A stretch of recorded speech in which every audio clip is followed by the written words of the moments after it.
பருவமழையினுடைய ஆட்டம் மறுபடியும் தொடங்குவதற்கான சாதகமான சூழ்நிலை இருக்குங்க. பருவமழை பொறுத்த வரைக்கும் மறுபடியும் தொடங்க போகுது. அதற்கான சாதகமான சூழ்நிலையும் இருக்குதுங்க. அதுதான் நம்ம தொடர்ந்து பார்க்க போகிறோம். மறுபடியும் மழை வாய்ப்பு வரப்போதாங்க அப்படின்னா, ஆமாங்க, கண்டிப்பா நமக்கு மறுபடியும் மழை பெய்ய தான் போகுது. பருவமழை மறுபடியும் கணிசமாக நமக்கு தீவிரமாக போகுது. இன்னும் நமக்கு வடகிழக்கு பருவமழை ஓய்வு கொடுக்கல. இன்னும் நமக்கு வங்கக்கடல்ல இருந்து தொடர்ச்சியா அந்த காற்று, வடகிழக்கு பருவ காற்று அப்படிங்கிறது வீசி கொண்டுதான் இருக்கிறது. இந்த வடகிழக்கு பருவ காற்றானது தொடர்ந்து நம்ம எதிர்பார்க்கலாம். அடுத்து வரக்கூடிய ஜனவரி பொங்கல் நாட்கள் முடிகிற வரைக்கும் வடகிழக்கு பருவ காற்று மற்றும் வடகிழக்கு பருவமழை ஓய்வு கொடுக்க வாய்ப்பு கிடையாது அப்படிங்கிறதையும் தெளிவுபடுத்திடுறோம். அப்படின்னா மழை வரணுமேங்க, அப்ப ஏங்க மழையே வரமாட்டேங்குது, குளிர் மட்டும்தான் இருக்கு அப்படின்னு சொல்லி கேட்குறீங்களா? கண்டிப்பா எப்போ எந்த தேதியில மழை வருது அப்படிங்கிற தகவலையும் உங்களுக்கு மிக தெளிவாக நம்ம சொல்றோம். நீங்க கவலையே படாதீங்க. நீங்க எல்லாருமே மறக்காம ஒரு லைக் பண்ணுங்க, சப்ஸ்கிரைப் பண்ணி தொடர்ந்து சப்போர்ட் பண்ணுங்க. துல்லியமான வானிலை அறிக்கையை பெற்றுக்கொள்ளுங்க. இனி வருகிற நாட்கள் தான் நமக்கு மழை பொழிவு ரொம்ப தீவிரமாக இருக்கக்கூடிய நாட்களாக எதிர்பார்க்கிறோம். இந்த மழை பொழிவு சாதாரண ஒரு லேசான மழையாக சில நாட்கள் நமக்கு இருந்தாலும் நம்ம சொல்லக்கூடிய தேதிகளில் கனமழையாக வலுப்பெறுவதற்கான வாய்ப்புகளும் இருக்க போகுது. சரி, இந்த மழை வாய்ப்பை பார்க்கறதுக்கு முன்னாடி நம்ம சேனல்ல வந்து ப்ராடக்ட் வந்து நம்ம சேல் போயிட்டு இருக்கு, எல்லாருக்குமே தெரியும். டிஸ்கிரிப்ஷன்ல ஸ்டோர் லிங்க் இருக்கு. நம்ம சேனல்லையும் ஸ்டோர்னு சொல்லி ஒரு ஆப்ஷன் இருக்கு. போய் மறக்காம கிளிக் பண்ணி பயன்பெறுங்க. அந்த ஸ்டோர் லிங்க்கை நீங்க கிளிக் பண்ணீங்க அப்படின்னாலும், இல்லை ஸ்டோருக்குள்ள போய் அந்த ப்ராடக்ட்டை கிளிக் பண்ணீங்கனாலும் உங்களுக்கு தேவையான பொருட்களை நீங்க 70% 90% டிஸ்கவுண்ட்ல வாங்கிக்கலாம். நிறைய பேருக்கு நம்ம கூப்பன்மே கொடுத்துருக்கோம். நீங்க மறக்காம போய் வாங்கி பர்ச்சேஸ் பண்ணிக்கோங்க. ஸோ கிறிஸ்மஸ் மற்றும் புத்தாண்டு சலுகையை மிஸ் பண்ணிடாதீங்க. தென் தமிழகம் மற்றும் அதனை ஒட்டிய பகுதிகளின் மேல் வளிமண்டல கீழடுக்கு சுழற்சி பொறுத்த வரைக்கும் நிலவி கொண்டிருக்கிறது. இதன் காரணமாக சில மாவட்டத்தில் லேசான மழை மட்டும் எதிர்பார்க்கலாம். நிறைய இடங்கள்ல இன்னொரு பக்கம் பனிப்பொழிவு வேற ரொம்ப தீவிரமாகிட்டே இருக்கு. அதை பத்தி சொல்லுங்க ப்ரோ அப்படிலாம் சொல்லி போட்டிருந்தீங்க. ரொம்ப குளிர் அதிகமா இருக்கு, தாங்க முடியல. போன வருஷமே பரவாயில்ல போல இருக்கு, இந்த வருஷம் ரொம்ப மோசமா இருக்கு அப்படின்லாம் சொல்லி கமெண்ட்ல போட்டிருந்தாங்க. அதுக்கு என்ன காரணம், எதனால பனிப்பொழிவு ரொம்ப தீவிரமா இருக்கு, சரி இதெல்லாம் எப்போ முடிவுக்கு வந்து ஒரு மழை கிடைக்கும் அப்படிங்கிறதையும் நிச்சயமா நம்ம சொல்றோம். கடைசி வரைக்கும் வானிலை அறிக்கையை கேட்டு பயன்பெறுங்க. தென் தமிழகம் மற்றும் அதனை ஒட்டிய பகுதிகளின் மேல் வளிமண்டல கீழடுக்கு சுழற்சி பொறுத்த வரைக்கும் நிலவி கொண்டிருக்குங்க. இதனாலேயே சில கடலோர பகுதிகளில் லேசான மழைக்கான வாய்ப்பு. டிசம்பர் 25 வந்து சில இடத்துல வந்து லேசான மிதமான சாரல் மழை இந்த மாதிரி வந்து எதிர்பார்க்கலாம். சரி, கடந்த 24 மணி நேரத்தில் மதுரை விமான நிலையத்துல 16.5 டிகிரி செல்சியஸாக வெப்பநிலை, குறைஞ்சபட்ச வெப்பநிலை மதுரை விமான நிலையத்துல ரொம்ப குறைஞ்சபட்ச வெப்பநிலையாக பதிவாயிருக்கு. தென் மாவட்டங்கள் முதற்கொண்டு அதிக பனிப்பொழிவு பாருங்க, ரொம்ப தீவிரமா வந்து இருந்துகிட்டு இருக்கு. தென் மாவட்டத்துல அதிக இடங்கள்ல நமக்கு பனிப்பொழிவானது ரொம்ப தீவிரமாக இருந்து கொண்டிருக்கு. கடந்த 24 மணி நேரத்தில் மதுரை விமான நிலையத்தில் 16.5 டிகிரி செல்சியஸ் குறைஞ்சபட்ச வெப்பநிலையானது பதிவாகிவிட்டது. இனி வரப்போகிற நாட்களிலும் நமக்கு மழையானது தொடர்ந்து இருக்குமா அல்லது பனிப்பொழிவு தான் இருக்குமா அப்படிங்கிறத இப்ப பார்க்க போறோம். நண்பர்களே, மறக்காம இப்ப தேதி குறிக்க ஆரம்பிச்சிருங்க. எந்த தேதிகளை நமக்கு மழை இருக்குங்கிறத டேட் அனௌன்ஸ்மெண்ட் வந்து இப்ப பண்ண போறோம். டேட் அனௌன்ஸ்மெண்ட், அதாவது தேதிகள், எந்தெந்த தேதிகள் அப்படின்னா டிசம்பர் 25 கிறிஸ்துமஸ் நாட்கள்ல டெல்டாவினுடைய கடலோர பகுதிகளில் லேசான மழை வரைக்கும் எதிர்பார்க்கப்படுதுங்க. டெல்டா மாவட்டங்கள் குறிப்பாக அந்த லேசான மற்றும் மிதமான மழையாக நம்ம வந்து எதிர்பார்க்கிறோம். சில இடங்கள்ல நமக்கு வலுவான மழை பொழிவாக, சில இடத்துல வந்து பாத்தீங்கன்னா லேசான மழை பொழிவாக தொடர்ந்து நம்ம எதிர்பார்க்கலாம். மழை பெய்யாத பகுதிகள், இதுவரைக்கும் எங்க ஊர்ல வந்து மழையே சரியா வரலங்க, மழை வருமா, அடுத்து வருகிற நாட்கள்ல உங்களுக்குமே நமக்கு மழை வாய்ப்புக்கான தேதிகள் உங்களுக்கு தொடர்ந்து இப்ப அறிவிப்புகள் கொடுத்துக்கிட்டே இருந்தோம். டிசம்பர் 25 லேசான மழை பொழிவு, டிசம்பர் 30, 31 கனமழைக்கான வாய்ப்பு, ஜனவரி 1 தேதிகள்ல வலுவான மழை பொழிவுகள் இருக்குமான்னு கேட்டிருந்தீங்க. மிதமான மழை மற்றும் ஜனவரி 1 தேதிகள்ல எதிர்பார்க்க முடியும். அப்போ நமக்கு கிறிஸ்துமஸ் நாட்கள்ல அந்த 25, 26 லேசான மழை மட்டும் வந்துட்டு போகும். அதுக்கப்புறம் நமக்கு டிசம்பர் 30, 31 கடலோர மாவட்டங்கள்ல வலுவான கனமழை பொறுத்த வரைக்கும் தீவிரமாகிறதுக்கான வாய்ப்பு இருக்கும். அதுல குறிப்பா எங்கெல்லாம் இந்த வலுவான மழை இருக்க போகுது அப்படிங்கறத மிக முக்கியமா நம்ம பார்க்கணும். முதலாவது நம்ம பார்க்க போறது டெல்டா மாவட்டங்கள், தஞ்சை, நாகை, திருவாரூர், அரியலூர், பெரம்பலூர், திருச்சி மற்றும் புதுக்கோட்டையில. குறிப்பா அந்த டெல்டா மாவட்டத்துல முதல்ல மழை ஆரம்பிக்கும்.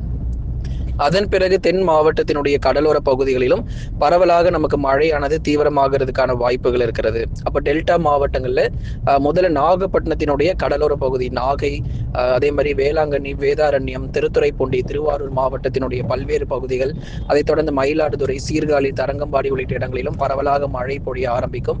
புதுக்கோட்டை மாவட்டத்தினுடைய கடலோர பகுதிகளிலும் இப்பவே நீங்க மழை வருமானா கண்டிப்பா கிடையாதுங்க. ஏன்னா மழை சொல்றதை பார்த்துட்டு இன்னைக்கே மழை வரப்போகுதுன்னு எதிர்பார்த்துறாதீங்க. ஏன்னா நமக்கு மழை வரக்கூடிய தேதிகள் உங்களுக்கு நம்ம அறிவிச்சிருக்கிறோம். 30, 31 நீங்க எதிர்பாருங்க, போதுமானதாக இருக்கும்.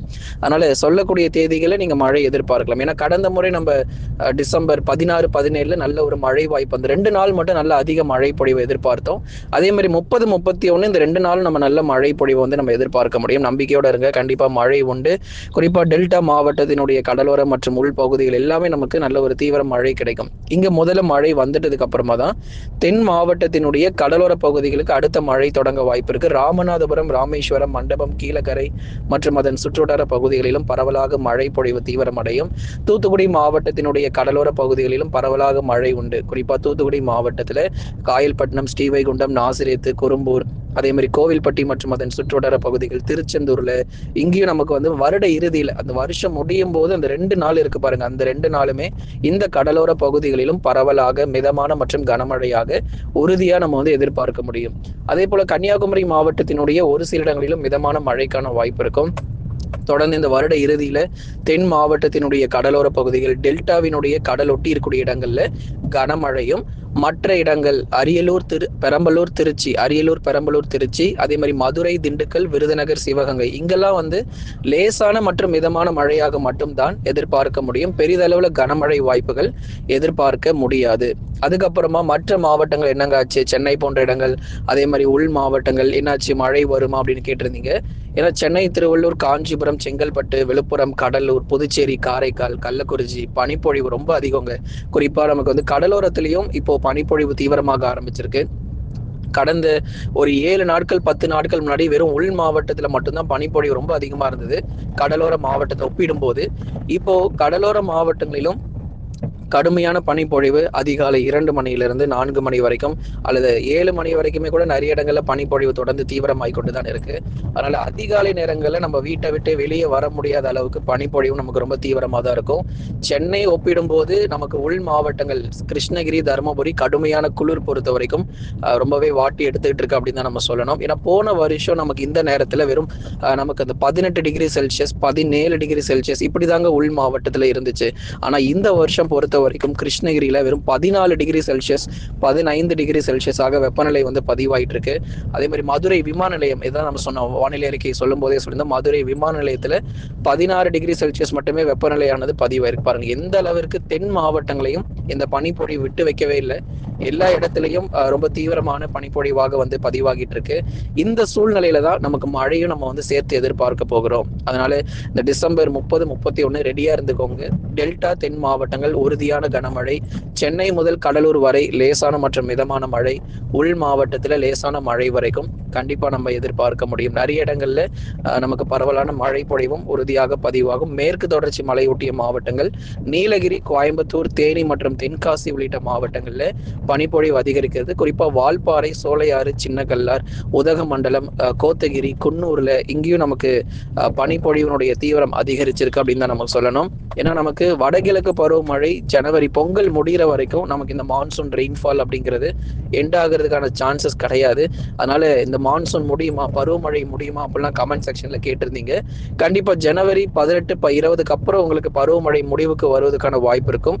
அது வரைக்கும் வடகிழக்கு பருவக்காற்று தமிழகத்தில் தொடர்ந்து வீசிக்கொண்டே இருக்கும்.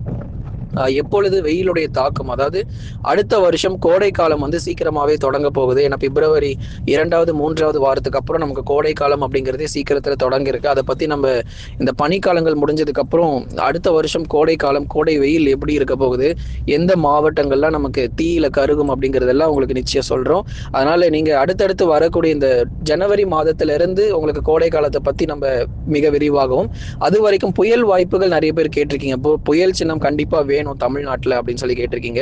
ஏன்னா அதற்கான வாய்ப்புகள் தற்போது ரொம்ப குறைவாக தான் இருக்கு. ஏன்னா தாழ்வு பகுதிகள் வங்கக்கடல்ல மாத இறுதியில நமக்கு உருவானாலுமே கூட அது எந்த அளவுக்கு தமிழ்நாட்டை நோக்கி நகரப்போகுது அப்படிங்கிறதையும் வரும் நாட்கள்ல உங்களுக்கு நிச்சயமாக சொல்றோம். அதனால புயல் வருவதற்கான வாய்ப்பு தற்போதைய நிலவரப்படி இல்லாம இருக்கு.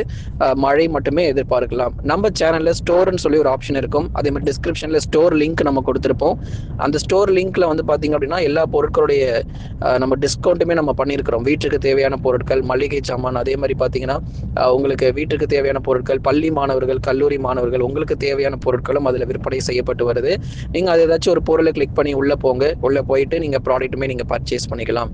கிறிஸ்மஸ் மற்றும் புத்தாண்டு சலுகையை மறக்காமல் மிஸ் பண்ணிடாதீங்க. தொடர்ந்து வாங்கி பயன்பெறுங்க நண்பர்களே. லைக் பண்ணுங்கள், சப்ஸ்கிரைப் பண்ணி சப்போர்ட் பண்ணுங்கள்.